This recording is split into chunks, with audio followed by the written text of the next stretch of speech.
नमस्कार दोस्तों, आइए देखते हैं कि कल मार्केट कैसे कामकाज कर सकती है। लेकिन उससे पहले disclaimer, video education learning purpose के लिए मेरी तरफ से कोई बाय सेल का रिकमेंडेशन नहीं है। कुछ भी खरीदने बेचने से पहले अपने फाइनेंशियल एडवाइजर की मदद ले लीजिएगा, क्योंकि आपको होने वाले प्रॉफिट लॉस के लिए मेरा चैनल किसी भी तरह से जिम्मेवार नहीं है। दोस्तों, ना ही मैं सेबी रजिस्टर्ड एनालिस्ट हूँ। जो भी एनएसई डाटा प्रोवाइड करता हूँ उसी को डिकोड करने की कोशिश करता हूँ और उसी के बेसिस पे व्यू बनाने की कोशिश करता हूँ कि मार्केट कल कैसे कामकाज कर सकेगी। तो कुछ भी लेने से पहले अपना जो है वो विचार बना लीजिएगा, क्योंकि ऑप्शंस में जो पैसा जो है वो काफ़ी तेज़ी से जाता है। बनता बहुत कम है, जाता बहुत ज़्यादा है। अब मेरा ये ट्विटर हैंडल है, जो डाटा शीट आप आगे देखोगे मार्केट्स विद एसबी, इस ट्विटर हैंडल से प्राप्त कर सकते हो। और यही मेरा टेलीग्राम चैनल भी है। आप बने हो तो बहुत अच्छा, नहीं बने तो आपको बनना चाहिए। और अगर ये चैनल नहीं ज्वाइन कर सकते, MWSB दूसरा टेलीग्राम चैनल है, आप ये भी ज्वाइन कर सकते हो। चलते हैं सीधा डाटा के ऊपर। डाटा क्या फॉर्म हुआ है, और उससे पहले एक बात और बोलना चाहता हूँ। मेरे वह दोस्त जो ICICI सिक्योरिटीज़ में अपना अकाउंट ओपन करवाना चाहते हैं, फुल फ्लैज ब्रोकर है विद डिस्काउंट स्ट्रक्चर, तो वो डिस्क्रिप्शन में लिंक दिया, लिंक को क्लिक करके अकाउंट ओपन कर सकते हैं। उसके साथ कुछ और डिस्काउंट ब्रोकर भी हैं, जैसे अपस्टॉक, एंजल ब्रोकिंग। आप वो भी लिंक यूज़ करके अकाउंट ओपन कर सकते हैं। और हो सके तो एक बार के लिए डिटेल्स भी मेरे साथ जरूर शेयर कर लेना। अब डाटा क्या फॉर्म हुआ है, रिटेलर जो है वो दोनों साइड की पोजीशन लेके गया है। कॉल भी बेची है, पुट भी बेची है, और इंडेक्स फ्यूचर भी आज उसने हल्के किए हैं। FII बुलिश पोजीशन लेके गया, प्रास भी मिक्स व्यू लेके गए हैं, और DII जो है स्लाइट नेगेटिव। नेट बेसिस पे रिटेलर 1,02,000 कंट्रैक्ट हैं लॉन्ग साइड में। कुछ लॉन्ग ऐड किए हैं, कुछ शॉर्ट भी क्लोज किए हैं FII ने। अब 71,700 कंट्रैक्ट हैं। 22,317 कंट्रैक्ट प्रॉस शॉर्ट साइड में, 8,447 कंट्रैक्ट DI शॉर्ट साइड में।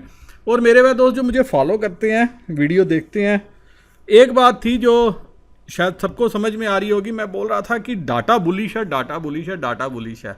FII जो है वो बुलिश साइड पे है, बुलिश टोन पे है। और आप देखो दोस्तों, इंडेक्स में जो पैसे बने सो बने, कॉल्स जो चढ़ रही हैं वो चढ़ ही रही हैं, लेकिन जो स्टॉक्स में पैसे बन रहे हैं वो अफलातून है। सारी दुनिया को रिलायंस की गाड़ी पे बिठा के, और ऐसा नहीं है रिलायंस नहीं चलेगा, रिलायंस भी आप देखोगे 2-4-5 दिन के बाद ये भी जो है तेज दौड़ लगाते हुए आपको नज़र में आएगा। एक्यूमुलेशन थी, तो एक्यूमुलेशन के लिए इसको जो है ऊपर नीचे जो है करवाया जा रहा है। लेकिन स्टॉक्स में कितने पैसे बन रहे हैं, कैसे बन रहे हैं, आप यहाँ से देख सकते हो। पहले ये 14 लाख कंट्रैक्ट पे थे क्लाइंट्स, ये मात्र 1 लाख कंट्रैक्ट पे थे। अब ये 5 लाख कंट्रैक्ट के ऊपर हैं FII। और बजाज फिनसर्व, बजाज फाइनेंस, ये आप देखोगे इसमें अभी 1,000, 2,000 रुपया और अभी इनमें चढ़ जाएगा, ऐसा मेरा मानना है। क्योंकि ये होल्डिंग जो FII ने बना के रखी है। और जितना टाटा स्टील, टिस्को, विस्को, ये वो जितने नीचे स्टॉक फ्यूचर थे, आज आप देखो क्लोजिंग टाइम पे कहाँ से न्यूज़ आई। मैंने पूरा गूगल छान दिया कि चाइना से कोई स्टिमुलस आ रहा है, पैकेज आ रहा है, ये आ रहा है, वो आ रहा है, और बताया गया 17.5 लाख करोड़ का पैकेज। इतनी जोर जोर से बोला गया, अब मैं नाम नहीं लूँगा किसने बोला। तो वहाँ से जो है एक बार के लिए निफ्टी फिर से ऊपर की तरफ जो है भागी।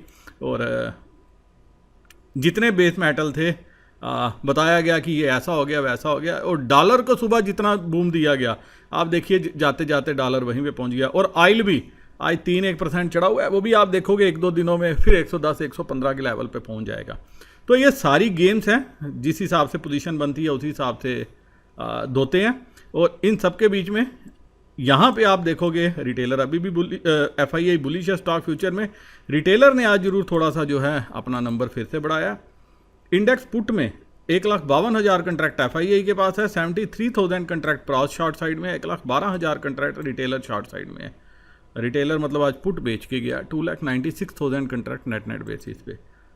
और कॉल में 95,000 कंट्रैक्ट जो है वो रिटेलर ने बेची है, और 60,000 कंट्रैक्ट FII के पास हैं, 34,000 प्रॉस के पास है, 719 जो है वो DII के पास है। और मज़े की बात है आज इन्होंने भी कॉल में अच्छा खासा गेम खेली है FII। मतलब FII वीकली में नहीं खेलते थे, अब ये भी वीकली में शुरू हो गए हैं। और कल मेरे दोस्त कुछ बता भी रहे थे, मैं सबको एक बात बता दूं कि दोस्तों डेरिवेटिव जो है बेशक 2001 में शुरू हुआ था, 2008 में मैंने बताया था कि डेरिवेटिव्स एटलीस्ट ऑप्शंस 2015 तक का अगर आप डाटा उठा के देखोगे, इतनी बड़ी पोजीशंस नहीं बनाते थे, इंटरेस्ट ही नहीं होता था। मैक्सिमम जो लोग काम करते थे वो फ्यूचर्स में या कैश में काम करते थे, समझ ही नहीं आता था। मैं भी ऑप्शंस में जब से आया हूँ 2015-16 के बाद ऑप्शंस में आया हूँ, क्योंकि जब शुरू में लोगों ने किया, एक दो बार नुकसान हुआ और उसके बाद लोगों ने ऑप्शंस छोड़ दिए। और ऑप्शंस में जो गेम बनी है, ये बनी है कोविड के दौरान। अगर आप देखोगे, जो हमारा लास्ट टाइम फ्री फॉल आया था मार्केट का कोविड के दौरान 12,400 से जब 7,500 तक मार्केट गई थी, अगर आप वो वाला डाटा देखोगे तो जो रिटेलर है उसकी मैक्सिमम पोजीशंस थी स्टॉक्स में थी, स्टॉक्स फ्यूचर्स में थी, इंडेक्स में थी, ऑप्शंस में तब भी पोजीशन नहीं थी। तो इसीलिए आपने देखा कि वो फ्री फॉल रोज नीचे होता था। जब वो और कॉल्स, जब फ्री फॉल हुआ, रिटेलर्स ने कॉल उठानी शुरू कर दी और फिर अगले दिन डाउन फ्रीज, और 2-3 फ्रीज भी हमने देख लिए। अब उसी तर्ज पे, लेकिन जब कोविड के दौरान जो है सबको ऑप्शंस का चस्का लगा, जिसके पास पैसे नहीं थे, कम पैसे थे, उसको लगा कि ऑप्शंस में बहुत पैसा। और कल मेरे एक दोस्त, और अगर किसी को इस शीट पे, डाटा पे विश्वास नहीं है तो इग्नोर करे, गोली मारे, आग लगाए इस शीट को, लेकिन मैं इसी बेसिस पे काम करता हूँ। आज आप देखो, मैंने एक ही बात बोली थी, होगा गैप अप। सुबह के टाइम जब आपने मार्केट देखी होगी, कुछ भी नहीं दिखा रहा था, फ्लैट थी एकदम, लेकिन बाद में आप देखो कि चलते चलते 100 पॉइंट गैप अप हो गया। और कल के वीडियो में मैंने यही बात बोली थी। 35,000 बैंक निफ्टी का लेवल था जब ऑप्शन चेन हम कल स्टडी कर रहे थे, कि 35,000 का लेवल मैंने डिस्कस किया था, वो 35,000 आज बैंक निफ्टी ने जाके पहुंचाया।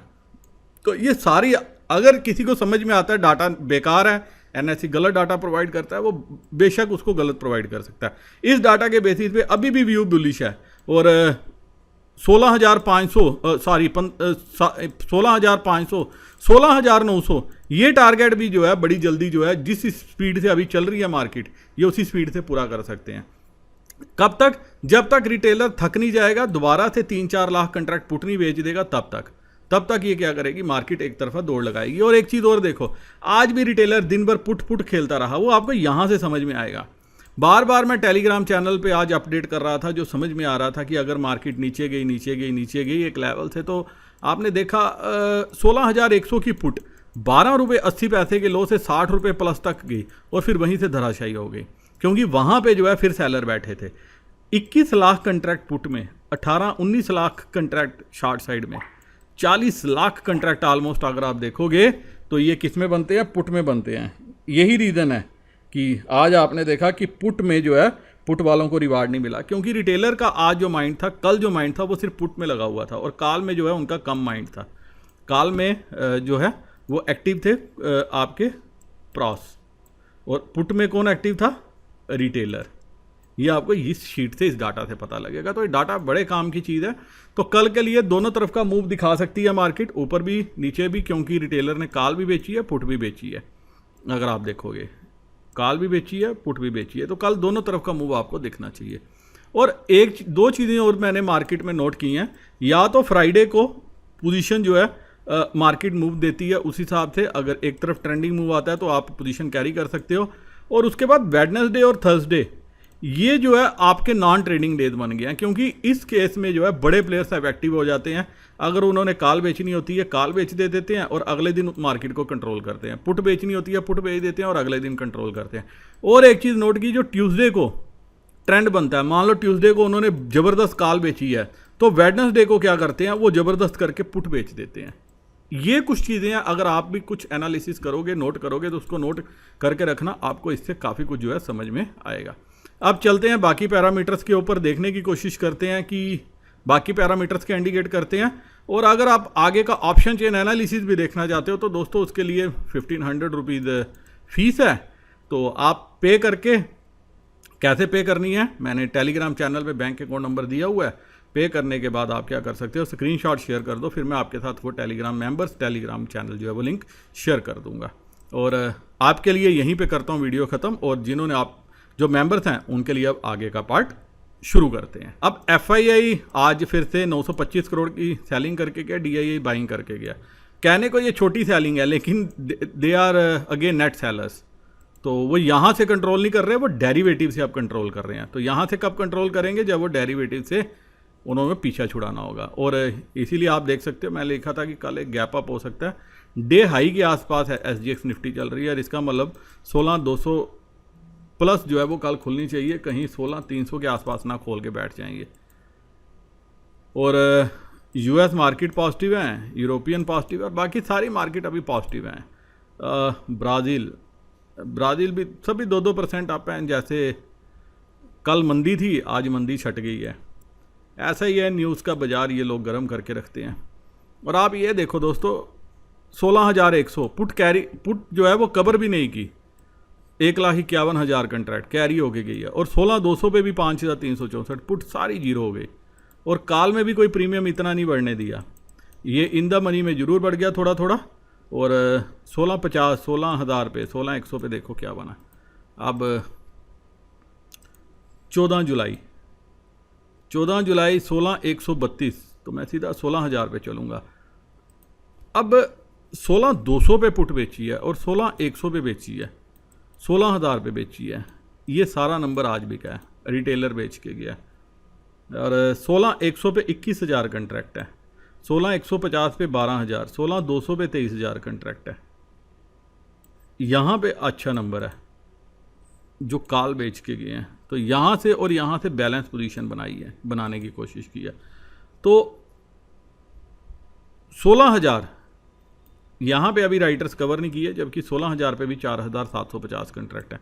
16,000 नीचे की तरफ स्ट्रॉन्ग सपोर्ट है और उससे पहले 16,100 भी सपोर्ट का काम कर सकता है, 37,000। लेकिन मैं सपोर्ट को जो है कमज़ोर मानता हूँ। तभी है कल आपको शायद दोनों तरफ का मूव देखने को मिले, गैप अप हो जाए, उसके बाद थोड़ा नीचे भी आए और नीचे के बाद जो है दोबारा से ऊपर आ जाए, जिस हिसाब से अभी पोजीशन बनी है। और 16,200 55,000 कंट्रैक्ट यहाँ पे है, 23,000 कंट्रैक्ट यहाँ पे जुड़े हैं।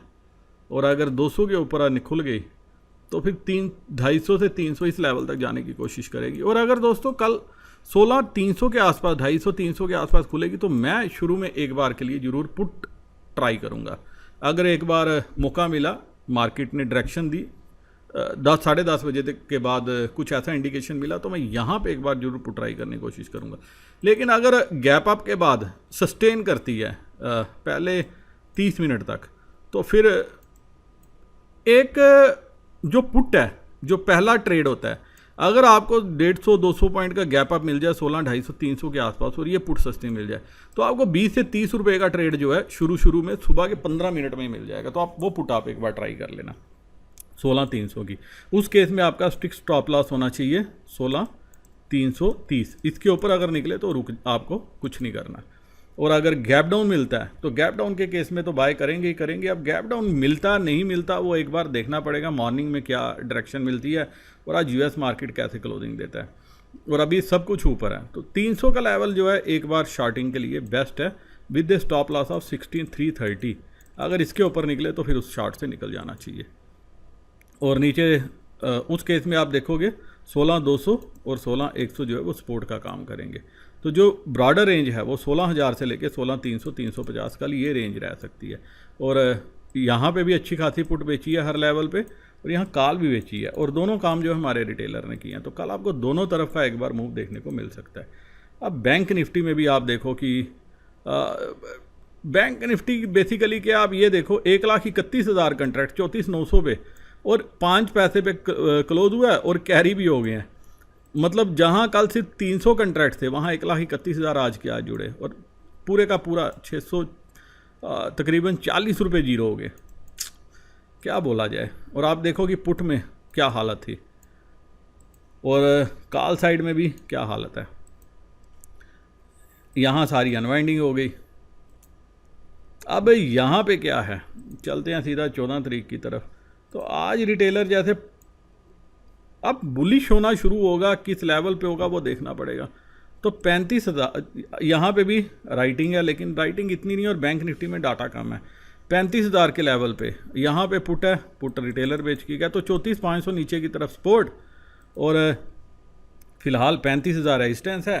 अब 35,200 के ऊपर अगर ऊपर होती है तो उस केस में 35,300 400 यहाँ तक जाने की कोशिश करती है। और यहाँ पे एक बार 35,500 के आसपास अगर पुट मौका दे तो एक बार ट्राई करनी चाहिए। अब मौका कैसा दे, अब ऐसा ना खुले फिर भी यहाँ पे 2-2,000%, 3-3,000% ओपन इंटरेस्ट इंक्रीज हो जाए, फिर उस केस में पुट नहीं लेना। उस केस में जो है कोशिश करना डिप आएगी तो कॉल लेना, क्योंकि जो पुट में आजकल वही ट्रेंड शुरू हो गया, 2,000% इंक्रीज, 3,000% इंक्रीज। वो जो 2,000%, 3,000% इंक्रीज वाले हैं वो इंट्रा डे ट्रेडर्स हैं, जो इतना बड़ा पहाड़ बना देते हैं कि फिर मार्केट जो है आस्ता आस्ता ऊपर ही निकलती है। जैसे पीछे आपने देखना 34,900 मार्केट एक बार के लिए नीचे आई, पुट खरीद के बैठ गए, तो 34,900 पे अगर आज के आज 300 की जगह 1,30,35,000 कंट्रैक्ट जुड़ेंगे तो कहाँ से मार्केट, तो जाते जाते इसीलिए 35,000 के ऊपर मार्केट आ गई बैंक निफ्टी, क्योंकि उस सारी 34,900 वाली पुट को जीरो करना था। कल के लिए नीचे की रही है 34,500, ऊपर के लिए 35,000 रेजिस्टेंस है, 35,200 के ऊपर खुली तो वेट कर लेना कहाँ जाके ये टॉप बनाती है, फिर वहाँ से जो है पुट ट्राई करना, और वो बेस्ट लेवल होगा 34,400, 35,400, 35,500 का। और अगर किसी कारणवश इसके आसपास मिलती है तो उस केस में कॉल ट्राई की जा सकती है। फिर भी बैंक निफ्टी का डाटा कम है एज़ कम्पेयर टू निफ्टी, तो इसके लिए हमें जो है कल डाटा पे भी नज़र रखनी पड़ेगी। जो ब्रॉडर रेंज है 34,500 से लेके 35,300, ये रेंज कल बैंक निफ्टी की रह सकती है। इसी के साथ दोस्तों ये वीडियो मैं ये ख़त्म करने की इजाज़त चाहता हूँ। अगर आपका कोई सवाल हो तो आप टेलीग्राम चैनल या कमेंट सेक्शन में पूछ सकते हो। उम्मीद करता हूँ कल का ट्रेडिंग सेशन आपके लिए ढेर सारा प्रॉफिट दे के जाए। नमस्कार, जय।